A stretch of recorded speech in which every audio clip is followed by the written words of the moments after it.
मैं सिर्फ ये कहना चाहता हूँ, जो पैसा योजनाओं का आया है उन विधायक के माध्यम से उस पैसे का बंदर बांट हुआ है और ठेकेदारों के और अधिकारी कर्मचारियों के हिसाब से उस पैसे का बंदर बांट हुआ है। और जो माननीय प्रधानमंत्री जी ने जो योजना चलाई थी कि सीधे डायरेक्ट हितग्राही के खाते में पैसा जाएगा, ये जो योजना है वो बिल्कुल ध्वस्त हो गई है। आवास का पैसा जैसे ही आता है, पहली किस्त लोग बाग जो चाहे वो छोटे कर्मचारी हो चाहे छोटे जनप्रतिनिधि हो, पहली किस्त वो भ्रष्टाचार की भेंट चढ़ जाती है। और आप देखो कितना बड़ा है। और अब कांग्रेस को बीजेपी को हराने के लिए कांग्रेस की जरूरत नहीं है या बीएसपी की जरूरत नहीं है, भाजपा के लोग ही भाजपा को हराने के लिए पर्याप्त हैं। आप मेरा विश्वास मानिए, इसके परिणाम बड़े भयावह परिणाम होने वाले हैं। अच्छा चलो आ जाता कि अपने घर के आंगन से वो विदा हो।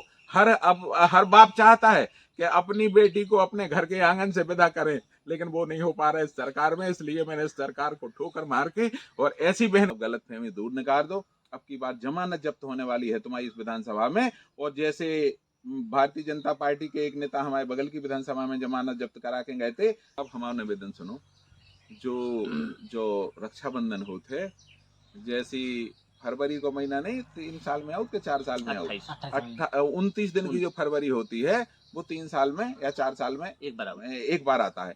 ऐसे ही इनका रक्षाबंधन भी 5 साल में एक बार आता है। और ये बहनों को कार्ड बंटवाना शुरू करते हैं। कल एक बहन कह रही थी कि भैया अभी फिर कहूँ कार्ड बंटवाने लगे, अब क्या करें, जाने तो है। हमने बहन अब की बार तुम्हें एक बात करने उनसे कि उनसे जाकर कि भैया हमें राखी बंधवाए में हमें जो एक धुतिया नहीं चाहने और जो ना हमें जो नारियल चाहने या ना लिफाफा चाहने, हमें अगर टिकट दे पाओ तुम तो मध्य प्रदेश की विधानसभा को टिकट दो। तुम अपनी पत्नी को 2-2 बेर लड़ा चुके हो या 2-2 बेर हार रही, एक बेर अगर इतने की कोनो बहन पे अगर तुम भरोसा कर ले तो हम मध्य प्रदेश की विधानसभा में पहुंच के बता दें। नमस्कार भैया, हरो स्वागत है आपको बुंदेली पेश वार्ता में। आपके साथ हमें दीपेन ठाकुर। निवाड़ी में जो है विधानसभा चुनाव की जो तैयारियां बहुत तेजी से चल रही। सभी पार्टियां अपने अपने जो वादे हैं, जो अपने कह सकते के मैनिफेस्टो में जो योजनाएं हैं, विकास की बातें हैं, तमाम जो बातें हैं लेकिन घूम रहे हैं, जन जन से संपर्क कर रहे हैं, उन्हें बता रहे हैं कि क्या तरीके से हम आपके क्षेत्र को विकास कर सकत, का आपको विकास कर सकत। इन सब बातों के बीच में जो है हम भी नेतन के पास जा रहे हैं, जो नेता हैं, जो जनप्रतिनिधि हैं, उनसे सवाल कर रहे हैं, उनसे जानना चाह रहे हैं कि आखिर आपकी विकास की नीति है का, और आप अगर जीत गए तो आप कर का सकत। ऐसा ही है। आज हम जो आए हैं अवधेश सिंह राठौर के पास आए हैं, जो बहुजन समाज पार्टी से प्रत्याशी घोषित करे जा चुके। बहुजन समाज पार्टी से ने जो है टिकट मिल गया है निवाड़ी विधानसभा से। इनसे बात करें, वो इनसे जाने कि आखिर जनता आपका कै चाहे, जनता आपका वोट कै दे, जनता आखिर अपने बीजेपी को साथ छोड़कर बहुजन समाज पार्टी में कै जे। ऐसी क्या बात है, ऐसी क्या खासियत है आपके अंदर जो जनता आपका सपोर्ट करे। तो बहुत बहुत स्वागत है आपको भैया। दीपेंद्र जी, दिल्ली प्रेस वार्ता से आप पधारे, बहुत बहुत स्वागत आपका। तो भाई साहब, हम आपसे राठौर साहब जो जानना चाहें कि जनता आपका, पहली बात हल्को ही सवाल करें कि जनता आपका काय वोट दे, ऐसी क्या क्वालिटी है आपके अंदर? जो क्वालिटी बड़े बड़े नेताओं में आज तक नहीं देखी गई, वो क्वालिटी मैं अपने आप में समझता हूँ कि मेरे में है। वो क्वालिटी ये है कि मैंने पूरा जीवन लोगों के दुख दर्द में शामिल होकर निकाला है और बचा खुचा जीवन भी मैं इसी तरह निकालना चाहता हूँ।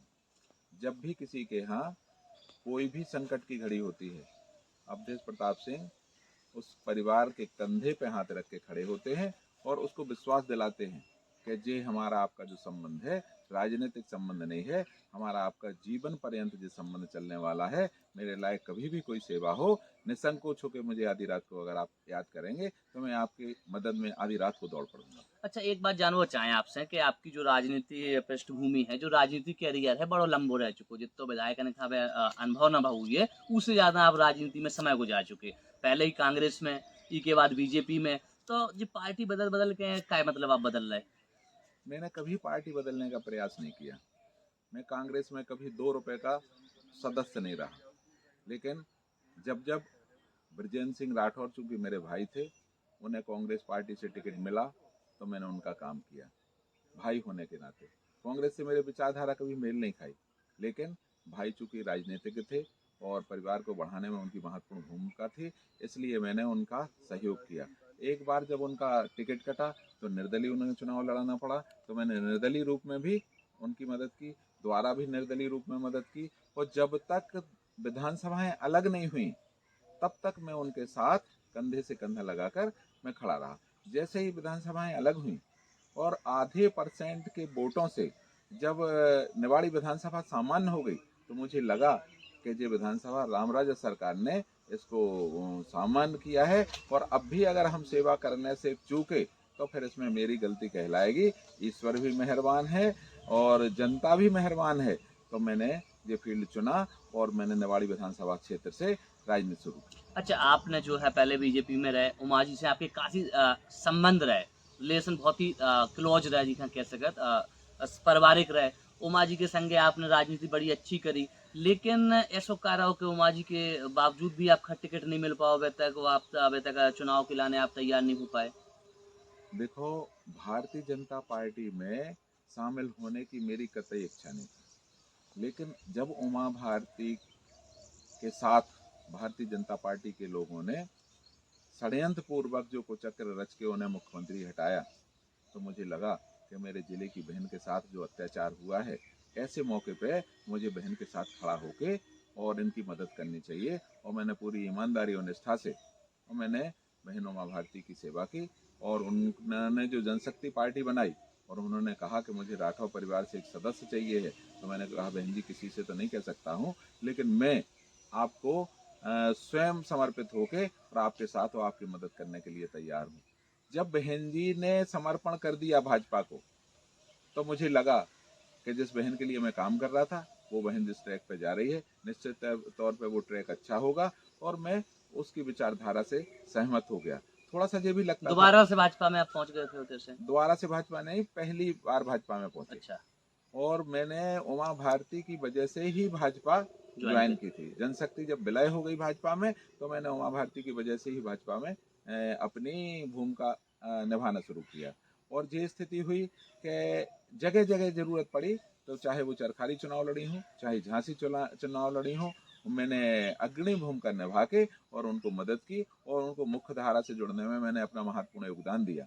वो तो सांसद भी रह गई, लेकिन आपका जो है कि टिकट नहीं मिल पाओ, तो कहूँ ना कहूँ ये बात को आपके मन में ठेस तो हुई है। रत्ती भर भी मुझे मलाल नहीं है, क्योंकि जब उनके हाथ में टिकट बांटना था, तो उन्होंने जनशक्ति से मुझे टिकट देके और मेरा जो सम्मान बढ़ाया, मुझे जो दिशा दी, मैं उनका जीवन भर ऋण नहीं उतार सकता, जीवन भर उनका ऋणी रहूंगा। और बहन उमा भारती के लिए जो मेरे हृदय में जगह पहले थी, और आज भी उनके लिए मेरे हृदय में वही बहन का दर्जा। आज तो आप लोगों की विचारधारा ही अलग हो गई, आप बहुजन समाज पार्टी में आ गए, अभी आज भी बीजेपी में हो। बीजेपी के लाने भी कई बार चैलेंज भी कर चुकी, बीजेपी का भी साफ तौर से कर चुकी। उनकी विचारधारा और हमारी विचारधारा कहीं अलग नहीं है। वो आज बीजेपी में कितनी छटपटाहट महसूस कर रही हैं, इस बात को वो भी समझती हैं, और भाई होने के नाते भाई होने के नाते मैं भी समझ रहा हूँ। लेकिन लंबे समय तक जिस पार्टी के लिए कोई राजनीति करता है, तो मोह भंग जल्दी नहीं हो पाता है। लेकिन और मेरा भी मोह भंग नहीं होता। मुझे तो मजबूरी में भारतीय जनता पार्टी से जब मुझे निकाला गया, तो मेरी भावनाएं आहत हुई कि इतनी ईमानदारी से सेवा करने के बावजूद भी मुझ पर झूठे आरोप लगा के इन्होंने और मुझे पार्टी से निष्कासित किया। इसके बावजूद भी मैंने 1.5 साल इंतजार किया कि शायद मेरी वापसी का कोई रास्ता खुले और मैं पार्टी में वापस हूँ। लेकिन यहाँ के जो भारतीय जनता पार्टी के जो मठाधीश कहलाए जाते हैं, इन्होंने सिर्फ मुझे इसलिए निकाला कि मैं उनकी बराबरी का या कैरियर उन्हें उन्हें अपना कैरियर खतरे में लगता था। हर बार टिकट में उनको मैं अंत समय तक अवरोध पैदा रोड़ा उन्हें लगता था। इसलिए उन्हें लगा कि इन्हें बाहर का रास्ता दिखाया जाए तो मेरा टिकट सुरक्षित हो जाएगा, मेरी सीट सुरक्षित हो जाएगी। लेकिन उन्हें बड़ी गलतफहमी है। जिस बार मैं जनशक्ति से चुनाव लड़ा था, उस बार माननीय विधायक जी जो आज अपने आप को सूरमा भोपाली समझते हैं, वो औंधे मुंह नजर आए थे और दीप नारायण की पत्नी चुनाव जीत के चली गई थी। ये नजीर है जी 2008 की। और जिस बार से मैंने उनका सहयोग किया, डंके की चोट पर मध्य प्रदेश की विधानसभा में वहां पर जीत के पहुंचे हैं। और मैं दावे के साथ कह सकता हूं, इस बार जो परिणाम आएंगे वो आपको चौंकाने वाले परिणाम आएंगे कि इन्हें तो हराऊंगा ही हराऊंगा, अपनी जीत का मार्ग भी प्रशस्त करूंगा। आपकी बार क्षेत्र की जनता ने मन बनाया है कि अवधेश प्रताप सिंह चाहे किसी पार्टी से हो, लेकिन मैं अवधेश प्रताप सिंह के कार्य व्यवहार की वजह से आज मैं जन जन का चहेता हूं और वो सब लोग हमारे साथ हैं। इस बार बहुजन समाज पार्टी के साथ मिलके और मध्य प्रदेश की विधानसभा में बहुजन समाज पार्टी का परचम लहराने का काम करूंगा। अच्छा, जैसे जो तो आपकी बात ठीक है, हमने मान ली कि आप बहुजन समाज पार्टी में क्या वजह से पहुंचे, पार्टी ने आपका निष्कासित कर दी वजह से कहूँ ना कहूँ भावना है तो भाई और आप पहुंच गए। अच्छा, जैसे मान लो आप निवाड़ी विधानसभा से हैं, आप पहले तो बीजेपी में रहे आप, और बीजेपी में आपने विकास कितो देखो, कितनों आपका विकास दिखाई दो। विकास कम, विनाश की चर्चाएं ज्यादा सुनी। चाहे निवाड़ी विधानसभा हो क्षेत्र हो, चाहे पृथ्वीपुर विधानसभा क्षेत्र हो, जो इनकी कार्य प्रणाली है बड़ी दूषित है। सिर्फ एक पंचवर्षीय योजना शिवराज सिंह ने ठीक काम किया।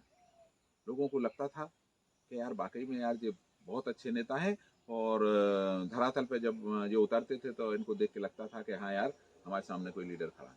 लेकिन धीरे धीरे झूठ फरेब का आवरण और लालच का आवरण इनको ऊपर चढ़ता गया, और आज इस स्थिति में आके खड़े हो गए हैं कि लोग बाग इनकी वाइट तो वाइट, इनका टीवी पे जब इनका भाषण आता है तो लोग बाग अपना अब टीवी तो देखते ही नहीं है, लोग बाग मोबाइल बंद कर लेते हैं। ऐसी स्थिति हो गई है।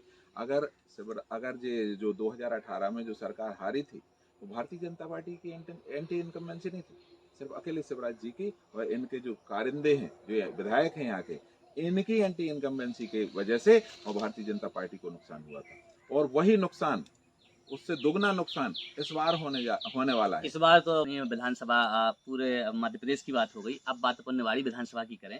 और निवाड़ी में जो है विकास आपने देखो हुई है, गांव गांव आप जा रहा लगातार जनसंपर्क कर रहे, गांव में आपका विकास कितनों का लगो?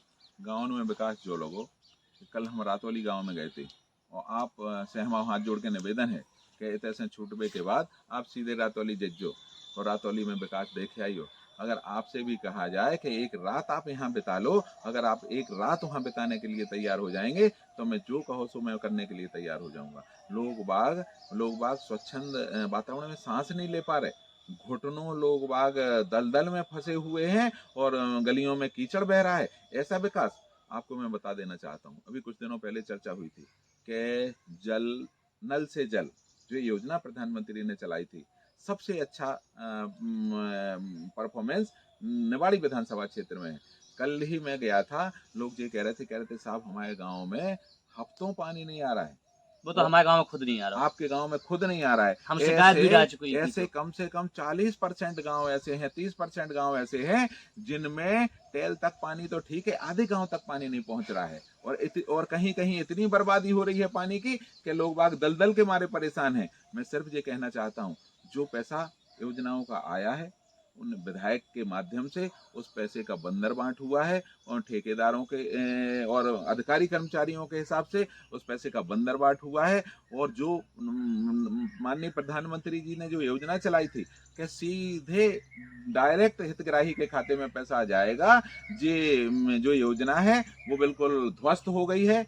आवास का पैसा जैसे ही आता है, पहली किस्त लोग बाग जो चाहे वो छोटे कर्मचारी हो चाहे छोटे जनप्रतिनिधि हो, पहली किस्त वो भ्रष्टाचार की भेंट चढ़ जाती है। और आप देखो कितना बड़ा घालमेल है कि वही आवास शहरी क्षेत्र में जब लोगों को दिया जा रहा है तो उनको 2.5 लाख रुपए दिया जा रहा है, और वही आवास जब ग्रामीण क्षेत्र में दिया जा रहा है तो किसी को 1,39,000 रुपए मिल रहा है, किसी को 1,25,000 रुपए मिल रहा है, किसी को 1,20,000। कोई मापदंड ही नहीं है। आप ये देखो, तुलनात्मक अध्ययन करें तो कितना अंतर है इस योजना में। भाई शहर में भी सीमेंट की बोरी उतने की आती है, और जबकि जब हम उसको गांव तक लाते हैं तो वो बोरी में जब भाड़ा लगता है तो वो ज्यादा की लगती है। जब हम तार सरिया लेके चलते हैं तो उसका भाड़ा लगता है तो वो भी वहां महंगा पहुंचता है। गट्टी और गुम्मा भी वहां लेके पहुंचते हैं तो उसका भाड़ा लगता है, और गांव के आदमी को बहुत ज्यादा परेशानी महसूस होती है। शहर के लोगों की सारी सुविधाएं सामने मिल जाती हैं। इसके बावजूद भी उनको 2.5 लाख रुपए दे रहे हैं, और उन बेचारों के साथ छलावा करके 1,30,000 1,39,000, मुझे तो आज तक किसी ने ये नहीं बताया कि एक मुश्त इतना पैसा वहां मिलता है। जगह जगह जिसने जितना लूट पाया उतना उनको लूट के, किसी के यहाँ छत नहीं डल पा रही है तो किसी के यहाँ लेटरिन बाथरूम नहीं है।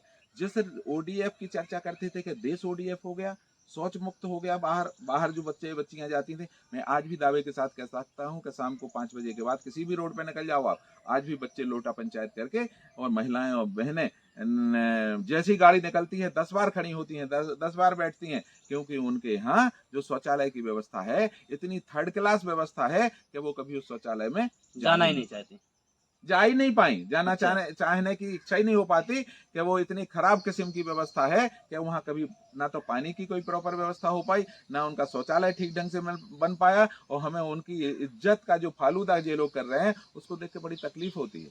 मैं 10 साल चुनाव नहीं लड़ा, इसके बावजूद भी मैं पब्लिक के टच में रहा, पब्लिक के बीच में जाता रहा। इस बार मुझे लगा कि जो नेता बुंदेलखंड से पलायन की बात करते थे कि बुंदेलखंड का आदमी हरियाणा, दिल्ली, पंजाब की सड़कों पे जाके मजदूरी तलाशता है, उनको मजदूरी तलाशने नहीं जाना पड़ेगा, ऐसा लोग कहते थे, तो नेता जरूर वहां पहुंच गए हों दिल्ली, लेकिन यहाँ की जनता आज भी पलायन करके दिल्ली में मजदूरी तलाश रही है। और उसके इतने भयावह परिणाम हैं कि जो मजदूर यहाँ से सपरिवार जाते हैं वहाँ उनकी पत्नियां खुर्द-बुर्द कर हो जाती हैं, उनकी पत्नियों को लोग बाग अगवा कर लेते हैं, और बेचारे बच्चों के साथ रोते हुए अपने क्षेत्र में जब आते हैं कि साहब हमारे साथ ऐसी घटना घट गई, तो जी लगता है कि यार ये हो क्या रहा है, दिल तो ऐसा। इके लाने कहूँ ना कहूँ जवाबदारी तो सरकारी है, कहूँ ना कहूँ इके लाने सरकारी तो जवाबदार हो रही है। सरकार जवाबदारी कम है, सरकार में बैठे हुए जो नुमाइंदे हैं, जो विधायक हैं, मंत्री हैं, उनकी जवाबदारी है कि इस बुंदेलखंड के लिए जो होना चाहिए स्पेशल पैकेज आता है और उस पैकेज को लोग अच्छा, आज तक जो आपने बिल्कुल सही कही, आज तक जो स्पेशल पैकेज है की जानकारी नहीं लगी कि जो पैसा जात कहाँ है और लगत कहाँ है। मैं कह रहा हूँ जैसे ही वहां से चलता है, जैसा राजीव जी कहते थे कि मैं अगर 100 पैसे भेजता हूँ तो नीचे पहुंचते पहुंचते 15 पैसे वहां तक पहुंच पाता है। प्रधानमंत्री स्वीकार करता है इस बात को, और वो व्यवस्था आज तक ना राजीव जी ने ठीक कर पाई और ना नरेंद्र मोदी ने ठीक कर पाई। इनको तब सीधो क्या वो है कि हम अगर 1 रुपया होते हुए छोड़ें तो किसान के पास या मजदूर के पास 1 रुपया सीधा पहुंच रहा हो। सीधा पहुंचता है, बिल्कुल व्यवस्था ऐसी की गई है। लेकिन आज जो कियोस्क पे जो लोग बैठे हैं वो फिंगरप्रिंट्स लगा के आधा अकाउंट लोग बागों का खाली करते हैं। रोज वहां खड़े खड़े लोग रोते नजर आते हैं बैंक के सामने कि साहब हमारा अकाउंट खाली हो गया और हमारे पैसे खाली हो गए और मुझे पैसा मिला नहीं। जो व्यवस्थाएं हैं, जब तक कानून का भय नहीं होगा, कानून के प्रति लोगों को डर नहीं होगा, जब तक ये सारी विकृतियां ठीक नहीं हो सकती। और जब जनप्रतिनिधि ही भ्रष्टाचार में आकंठ डूबे होंगे तो यार कैसे ये भ्रष्टाचार बंद हो सकता है, कैसे गरीब आदमियों तक ये मदद पहुंच सकती है। मुझे तो ठीक नहीं समझ में आ रहा है कि इसको ठीक करने की दिशा में तो आप कैसे ठीक करो, मान लो आप होगा तो आप कैसे इस चीज का ठीक करो। मेरे पास तो इतनी अच्छी दवा है कि लोग बाग नौकरी छोड़ देंगे या भ्रष्टाचार बंद कर देंगे, ऐसी दवा है। लेकिन मैं ये दवा जब तक बताने वाला नहीं हूँ जब तक मैं विधायक नहीं बन जाऊंगा। जी बात सही है। ऐसी दवा है मेरे पास कि आईएएस ऑफिसर से लेके और ग्राम पंचायत का सचिव और प्रधान से लेके प्रधानमंत्री तक अगर भ्रष्टाचार नहीं छोड़ दे तो मुझे सूली पे चढ़वा दिया जाए।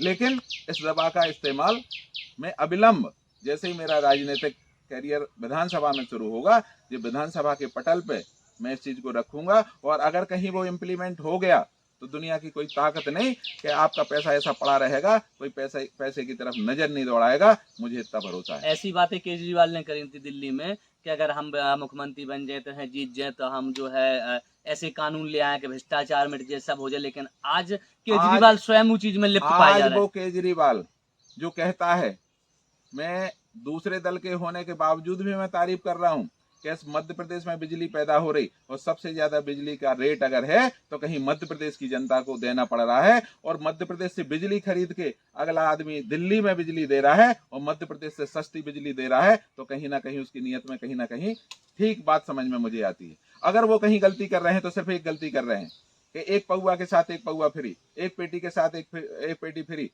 जो चीज कभी नहीं होना चाहिए।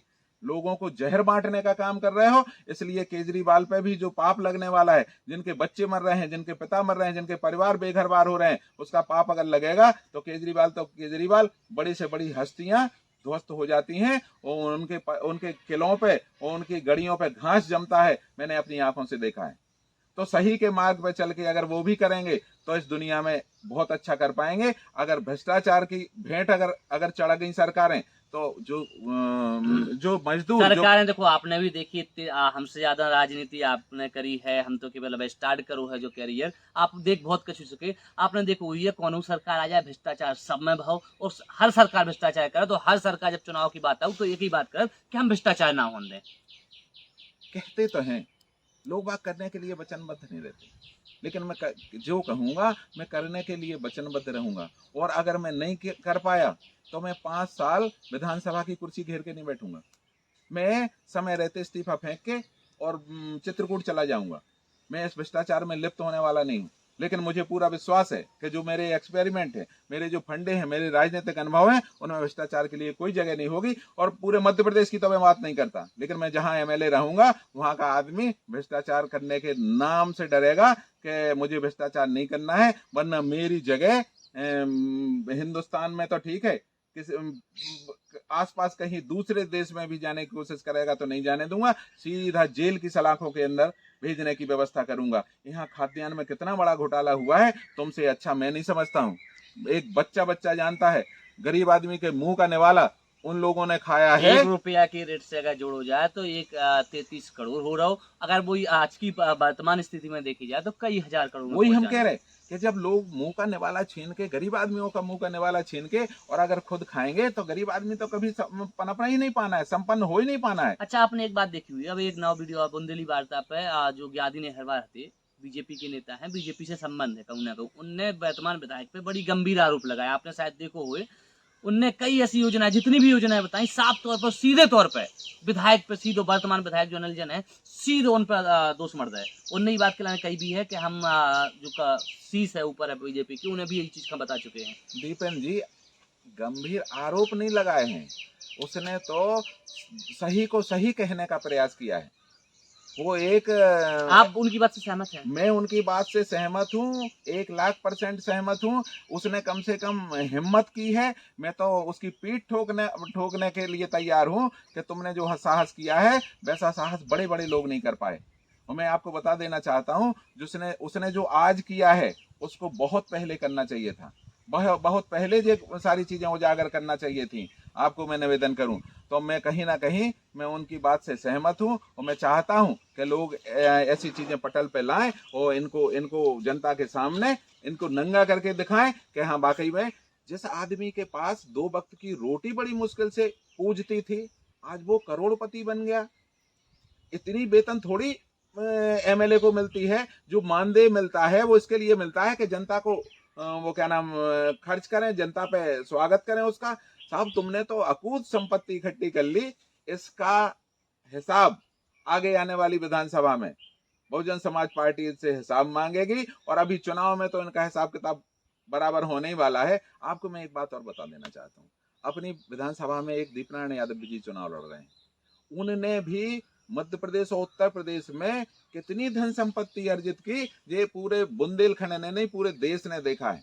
लेकिन वो धन संपत्ति आज कहाँ गई, हमें आपको सबको पता है। वो सारी धन संपत्ति सरकार ने जब्त कर ली, सारे उनके प्रतिष्ठान है उन पे पाबंदियां लगा दी, सीज कर दिया। यार ऐसी धन संपत्ति इतनी क्यों इकट्ठी करना है भाई? पहले तो 4-4 6-6 बच्चे हुआ करते थे, आज एक बच्चा है तुम्हारा, एक बच्चे के लिए कितनी धन संपत्ति इकट्ठी करना चाहते हो? उन गरीब लोगों के वो धन संपत्ति खर्च करो जिससे उन गरीबों के बच्चे। तो गरीबन के लाने आपका पता है कि 1000 बहनन की शादी कर चुके, रक्षाबंधन भी आवे वाला है, वो भी मना रहे, भी तो लगातार गरीबन पे खर्च करे वाली बात कर।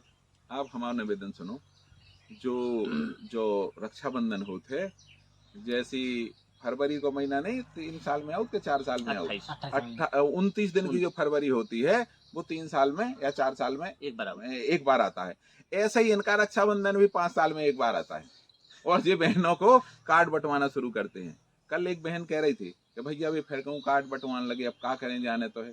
हमने बहन अब की बार तुम्हें एक बात करने उनसे कि उनसे जाकर कि भैया हमें राखी बंधवाए में हमें जो एक धुतिया नहीं चाहने और जो ना हमें जो नारियल चाहने या ना लिफाफा चाहने, हमें अगर टिकट दे पाओ तुम तो मध्य प्रदेश की विधानसभा को टिकट दो। तुम अपनी पत्नी को 2-2 बेर लड़ा चुके हो, या 2-2 बेर हार रही, एक बेर अगर इतने की कोनो बहन पे अगर तुम भरोसा कर ले हो तो हम मध्य प्रदेश की विधानसभा में पहुंच के बता दें। और ऊ को धन्यवाद हम कर रहे कि अगर वो इस तरह की बात उनसे करती है तो मैं ये कहूंगा कि दीपनारायण, और ऊ को धन्यवाद हम कर रहे कि अगर वो इस तरह की बात उनसे करती है तो मैं ये कहूंगा कि दीपनारायण जी, अगर यहाँ की किसी बहन पे अगर स्नेह प्रेम अगर तुम्हारा जाग जाए तो उसकी पालकी आगे के डड़ुआ का तपन पालकी को आगे के डड़ुआ में हम लगे और पीछे के डड़ुआ में तुम लगी हो, हम ऊ की पालकी विधानसभा तक ले जाएं। ऐसे में वो बहन को सम्मान बढ़ाए, लेकिन तुम जा कहो कि हमारी पत्नी को हर बेर ते जनता नवाजबे, तो अब तक की जनता बहुत होशियार हो गई। जब तीन विधानसभा चुनाव हो रहे थे, अकेले नरेंद्र मोदी का जब सिक्का चल रहा था, तो पृथ्वीपुर विधानसभा में भाजपा की जमानत जब्त भई थी, और ऊ की वजह से आज यह स्थिति है कि समाजवादी पार्टी के लोग यहाँ एमएलए।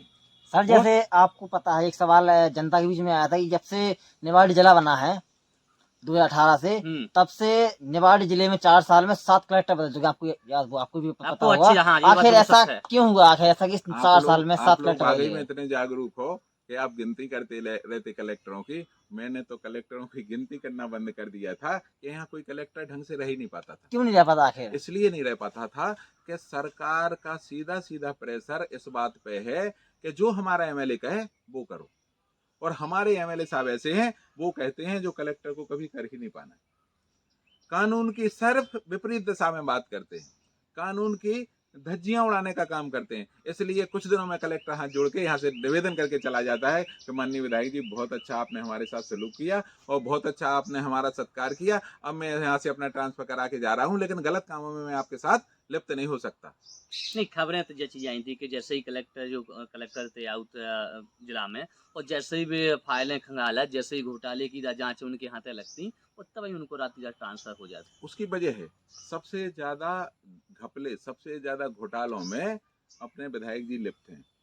अभी उनके एक भांजे पे 420 की एफआईआर जो कायम हुई, वो विधायक जी उसमें सीधे सीधे डायरेक्ट उसमें लिप्त हैं।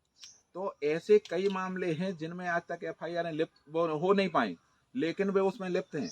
जैसे ही मध्य प्रदेश की विधानसभा से जो बाहर होंगे, और दीपनारायण से खराब स्थिति इनकी होने वाली है।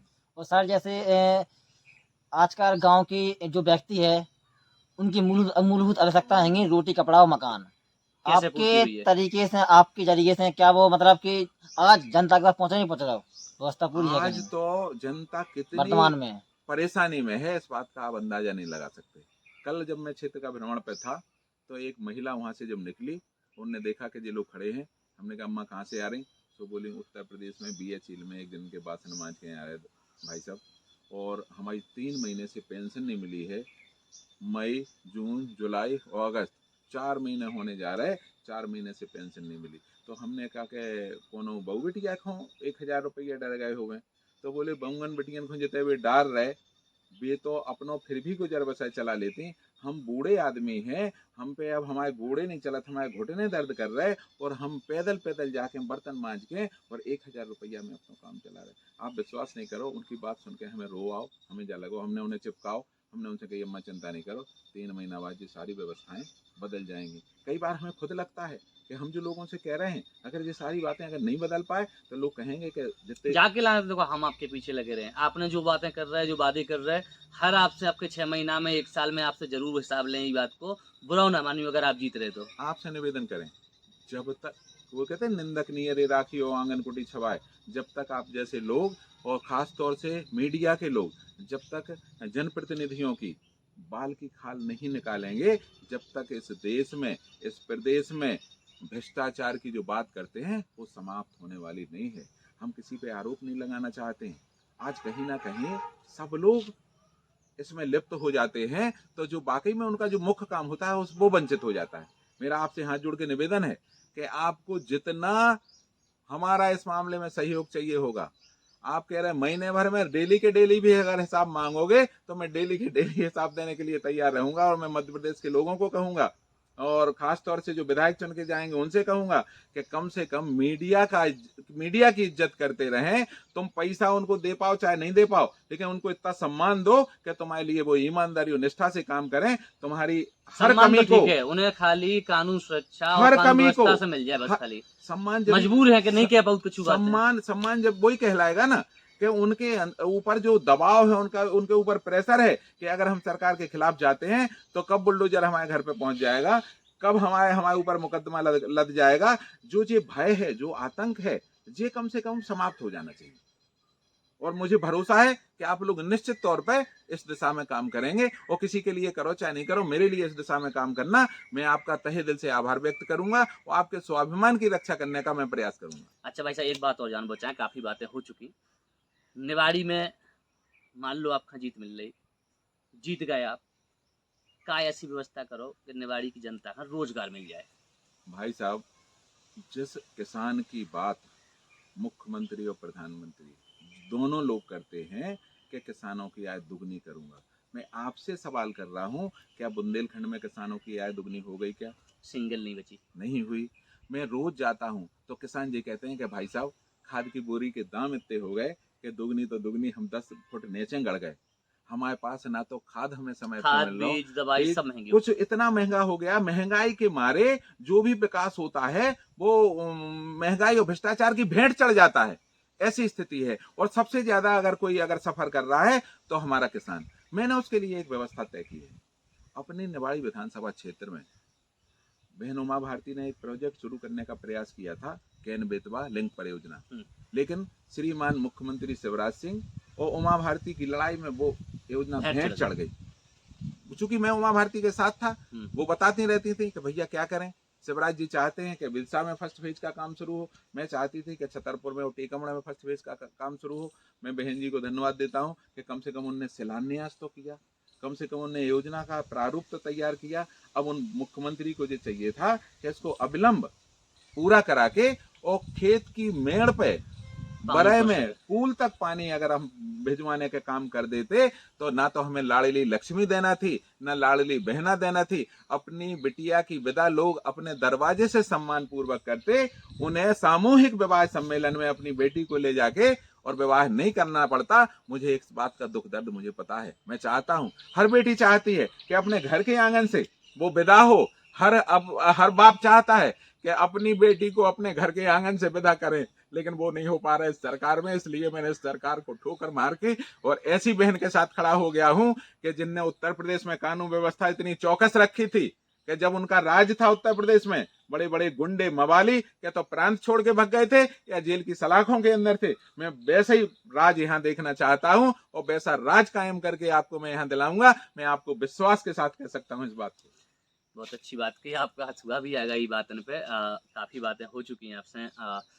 एक हल्का सा सवाल और करें आपसे, वैसे भी आपसे बहुत समय ले लो, आपको क्षेत्र को दौड़ा भी हो रहा हो, इससे चल रहा है। हमें एक चीज़ बता दो कि ये फ्री की जो रेवड़ी बांटी जा रही, फ्री की जो योजनाएं दी जा रही, लालच दो जा रहा हो, जो कन तक सही है आपकी नज़र में?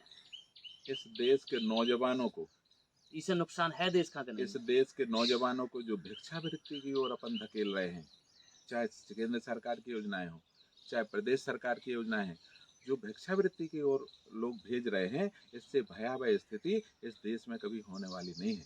आगे आने वाला समय कितना भयानक होगा, मैं तो जब विचार करता हूं तो मैं अंदर से मैं कांप जाता हूं। भारतीय जनता पार्टी के एक बहुत बड़े नेता थे अनिल माधव दुबे।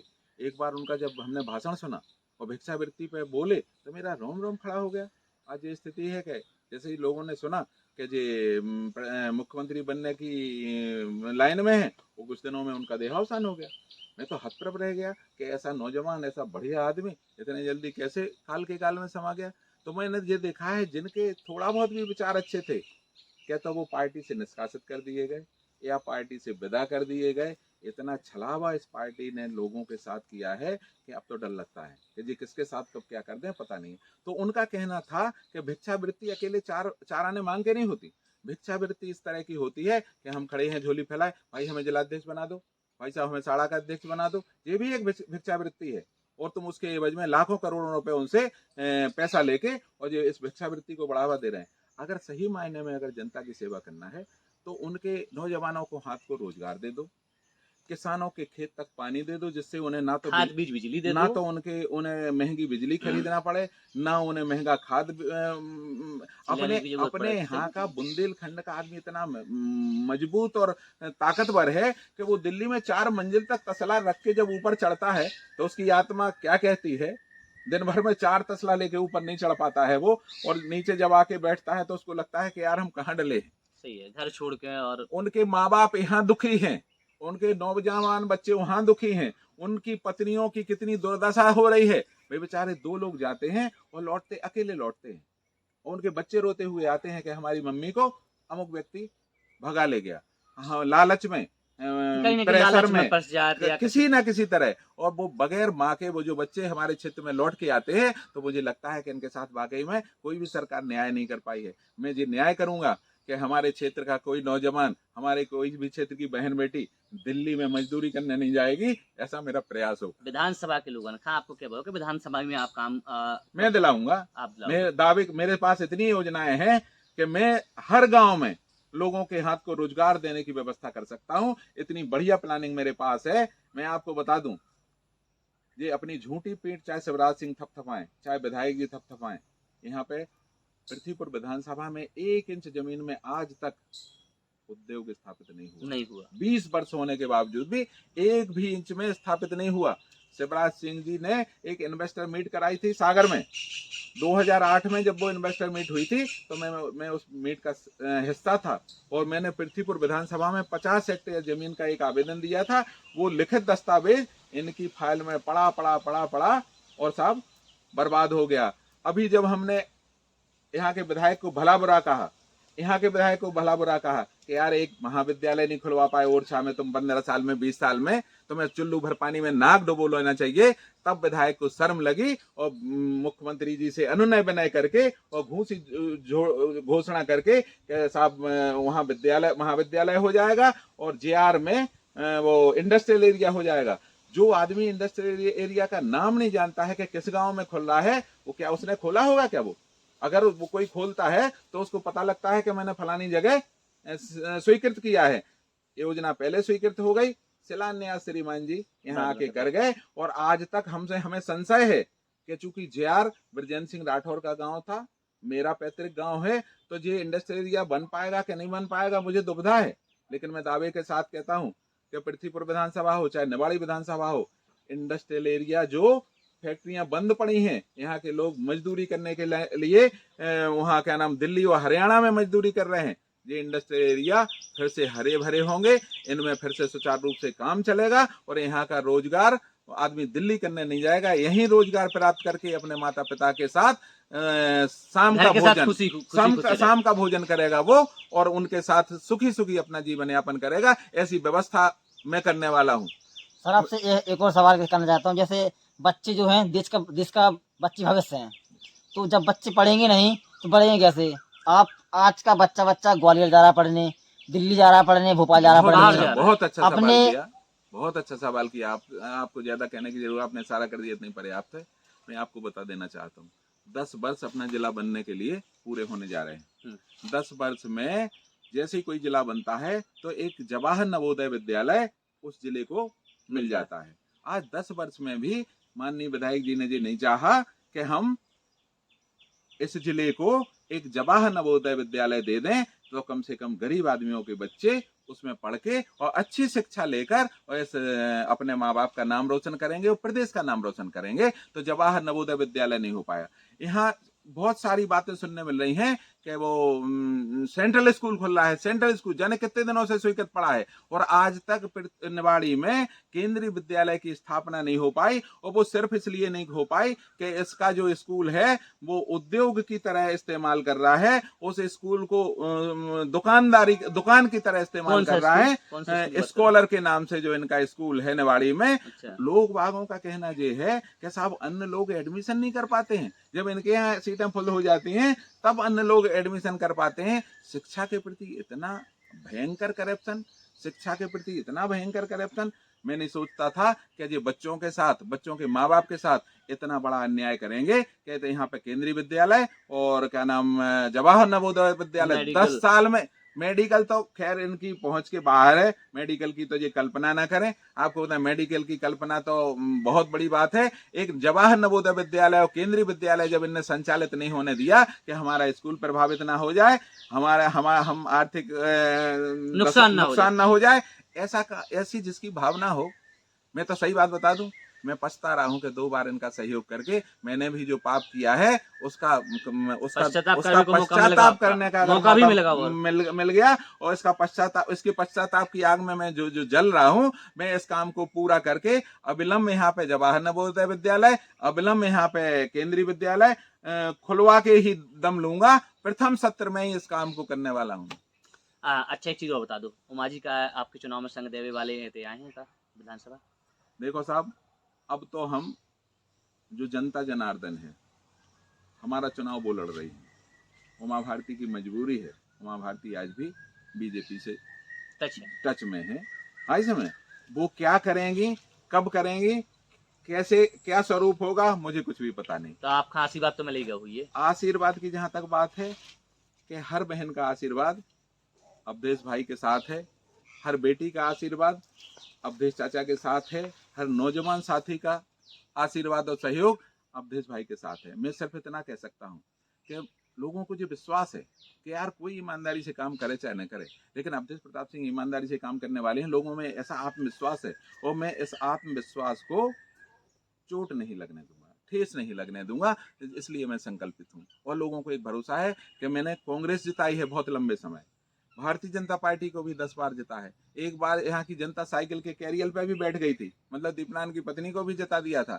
लेकिन एक बार वो ये कहते हैं कि नहीं यार, अवधेश राठौर को भी हमें जिताना चाहिए, हाथी जीत जाएगा तो कोई अपराध नहीं हो जाएगा। अपराध वाली बात नहीं है, राजनीतिक विचार है, राजनीतिक विचार है। और राजनीतिक पार्टी आप ये तो देखो, किसी पार्टी ने मुझे प्रत्याशी बनाने के लिए टिकट नहीं दिया। आज बहन मायावती ने जो हमारे ऊपर उपकार किया है, मैं उनका उपकार जीवन भर नहीं भूल सकता हूँ। और उन बहुजन समाज पार्टी के लोगों का उपकार नहीं भूल सकता हूँ जो हमें 25-30 साल कांग्रेस की मदद करते करते हो गया, 10 साल भाजपा की मदद करते करते हो गया और निर्दलीय के रूप में भी मदद करते। जितना सम्मान आज हमें बहुजन समाज पार्टी के लोगों से मिल रहा है, उतना सम्मान किसी पार्टी में नहीं मिला। तो मैंने भी संकल्प ले लिया है कि बची खुशी जिंदगी जो है बहुजन समाज पार्टी के झंडे के नीचे जीवन भर काम करूंगा। जिस रूप में वो चाहेंगे उस रूप में, संगठन का काम सौंपेंगे तो संगठन का काम करूंगा और जिस दायित्व में भी वो हमें भेजेंगे, अब बाकी बची खुशी जिंदगी बहुजन समाज के लिए इसी पार्टी में निकालूंगा। तो अब आपने सुन ली, अवधेश सिंह राठौर जो हैं निवाड़ी से बहुजन समाज पार्टी के प्रत्याशी हैं जी। हमारे संग रहते इनने कछु ऐसी बातें बताई जो वास्तविक जीवन में होबो जरूरी है, जीवन का सुधार भी खिलाना इन चीज़ों को होबो जरूरी है। इनके पास कछु ऐसी योजनाएं भी हैं जो निवाड़ी विधानसभा की तकदीर और तस्वीर सब कछु बदल सकती। ऐसी और खबरन के लाने हमारे चैनल का सब्सक्राइब कर लियो और चैनल के संगे बने रहियो। आगे आपका फिर मिले निवाड़ी विधानसभा में होबे वाली हर गतिविधि पे हमारी कड़ी नजर है, ऊपर हम नजर बना के रखें। तब तक के लाने नमस्कार।